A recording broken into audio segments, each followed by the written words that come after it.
আসসালামু আলাইকুম বন্ধুরা, আশা করি সকলেই ভালো আছেন। হচ্ছে আমাদের 2 নম্বর হাউস। তো আজকে 2 নম্বর হাউসের মুরগির বয়স বন্ধুরা 6 দিন। এটা 6 দিন বয়সের ব্রয়লার।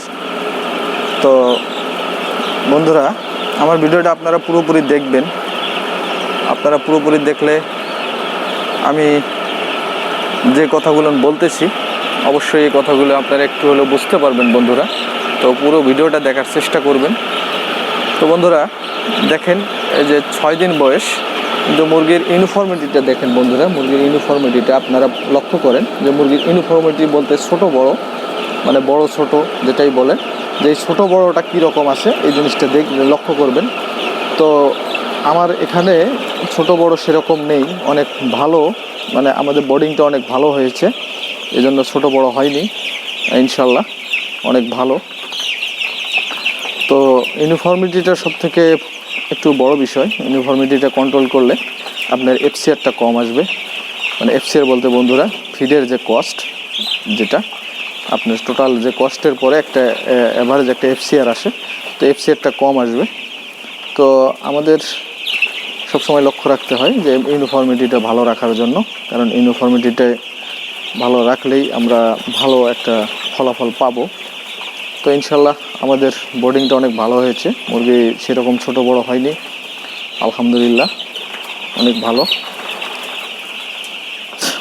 তো বন্ধুরা, যারা খামারি ভাই আছেন আপনারা অবশ্যই এইভাবেই মানে ইউনিফর্মিটিটা আগে ভালো মতো করে রাখার চেষ্টা করবেন। ইউনিফর্মিটিটা ঠিক করে রাখলে ইনশাল্লাহ ভালো ফলাফল পাওয়া যায়, কারণ এটা আমি নিজেই দেখতেছি বন্ধুরা, বা আমি নিজেই এটা মানে করে দেখলাম যে ইউনিফর্মিটিটা অনেক ভালো যদি থাকে, যে তখন আর কি মানে ভালো একটা পারফরমেন্স পাওয়া যায়।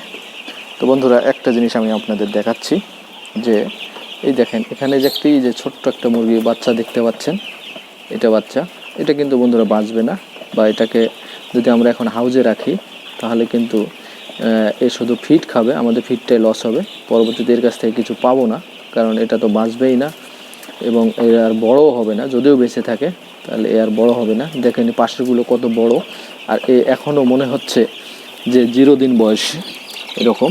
বন্ধুরা দেখছেন, এই যে দেখতে পাচ্ছেন যে কীরকম ফিডটা খেয়েছে এ।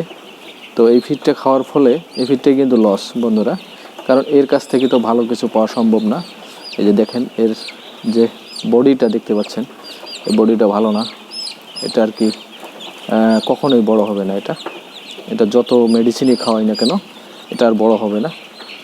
তো এই বিষয়গুলো অবশ্যই ফলো রাখবেন, কারণ আপনি একটা মুরগির উপর মায়া করতেছেন যে আমার একটা বাচ্চার দাম 40 টাকা বা 60 টাকা বা 30 টাকা, আমি বাচ্চাটাকে কিভাবে নষ্ট করি। তো আপনাকে অবশ্যই নষ্ট করতেই হবে, তাছাড়া কোনো বুদ্ধি নেই, কারণ আপনার ওই বাচ্চাটা মানে যে ফিডটাই খাবে ওটাই লস, কারণ ও পরবর্তীতে আর বড়ই হবে না। আর মুরগির যে ইউনিফর্মিটি এটাকে কখনো কন্ট্রোল করা সম্ভব হবে না।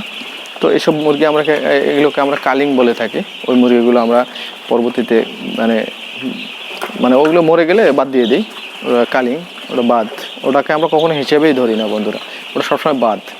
কারণ ওকে হিসেবে ধরলে আমার পরবর্তীতে যে অ্যাভারেজ যে বডি ওয়েটটা যদি আমি নিতে চাই তখন কিন্তু সেই বডি ওয়েটটা আসবে না, পারফরমেন্সটা খারাপ হবে।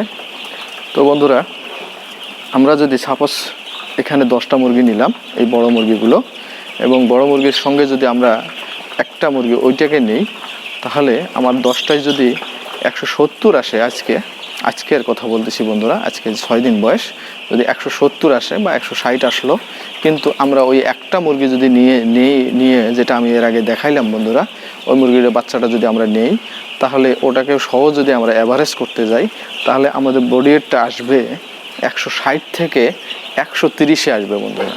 কতটা ডিফারেন্স আপনারা বুঝতে পারতেছেন যে কতটা ডিফারেন্স হয়ে যাবে। তো এই সব মুরগি হাউজের ভিতরে রাখলে অযথা ফিড খাবে, আপনার পানি খাচ্ছে, মেডিসিন খাচ্ছে, অনেক কস্ট, কারণ এইসব জিনিস অনেক এক্সপেন্সিভ।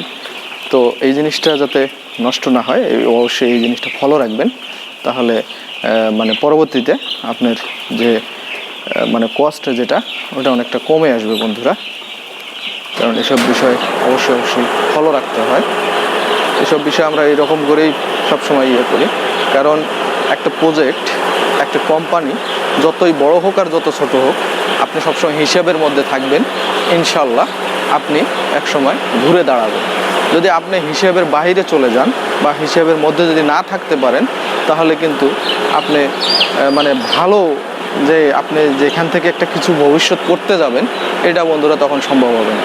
এই জন্য সব দিকেই আপনাকে চোখ কান খোলা রেখে আপনাকে কাজ করতে হবে, সব দিকেই ফলো রাখতে হবে যে আমার কি করলে ফিড কম যাবে, কি করলে আমার মুরগির প্রোডাকশন বাড়বে, কি করলে আমার প্রোডাকশন কস্ট যেটা মানে আমাদের টোটাল অ্যাভারেজ কস্ট যেটা সেটা কম আসবে। এসব বিষয়গুলো অবশ্যই আপনাদেরকে ফলো রাখতে হবে, তাহলে আপনার বিজনেসটা ইনশাল্লাহ একসময় গ্রো হবে।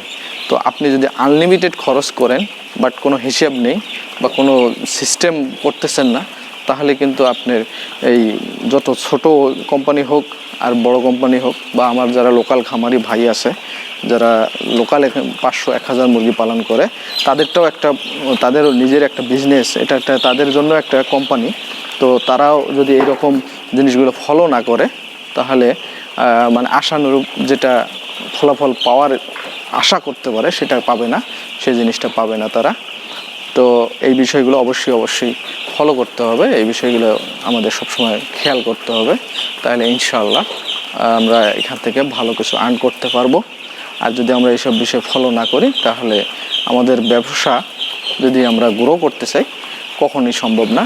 সবসময় হিসেবের মধ্যে থাকতে হবে বন্ধুরা, যে আমাদের কি সিস্টেমে আমাদের মুরগিটা পালন করলে বা কিভাবে আমরা যদি সিস্টেমগুলোকে ফলো করি, কোন সিস্টেমগুলো ফলো করতে হবে, আমি সেটা আমার আগের ভিডিওতে আছে বন্ধুরা, আপনারা দেখে নিতে পারেন।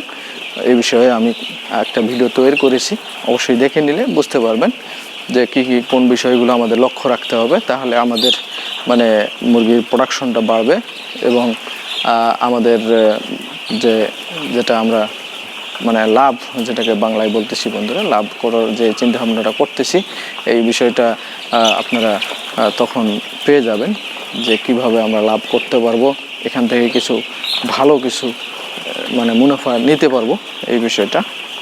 তো বন্ধুরা, আমার ভিডিওটা যদি আপনাদের ভালো লাগে, আমার চ্যানেলটা সাবস্ক্রাইব করবেন, লাইক করবেন, কমেন্টস করবেন। আপনারা লাইক কমেন্টস করলে আমি উৎসাহ পাবো আরও নতুন ভিডিও করার জন্য। তো সকলেই ভালো থাকবেন, সুস্থ থাকবেন। আল্লাহ হাফেজ।